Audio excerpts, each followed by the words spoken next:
Sorry to say that my experience is only a preview of what will come if we do not stand up with a straight back, heels firmly in place, and unite to uphold our Charter of Rights and Freedoms. You're workers.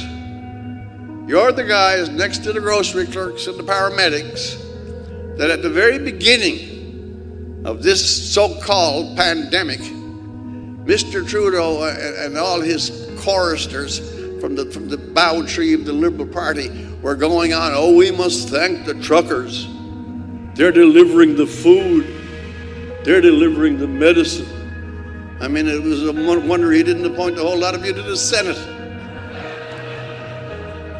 2 years later, almost, an election in the bearing, and suddenly you're not just the salt of the earth anymore. I will always call out unacceptable rhetoric and hateful language wherever I see it. The small fringe minority of people who are on their way to Ottawa or who are holding unacceptable views that they're expressing do not represent the views of Canadians. My point was that there are people who are deliberately trying to stir up hate and intolerance and misinformation, and we do need to call out those folks. And this is the Prime Minister of all of Canada talking to the mid-level or low-level tier of the actual working class. And here's what he called you, among other things. We only heard what he said outdoors. He called you racist.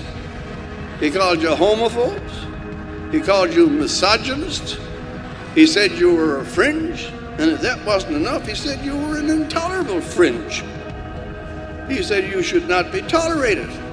He only left out scum of the earth because he was saving that for another protest. The organizer of the Trucker Freedom Convoy has been arrested again and is effectively a political prisoner. Another example of Western democracies acting no better than the nations they criticize for similar behavior.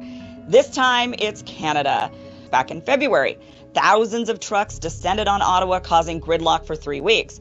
Apparently, organizing a protest is a crime, and so the Canadian government charged her and her co-organizers of counseling to commit mischief. They can label nearly anything they don't like as counseling to commit mischief.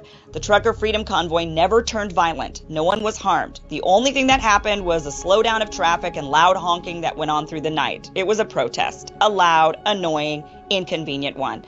The truckers and many others were protesting the government's policies of requiring COVID vaccinations to work, travel, or cross into Canada.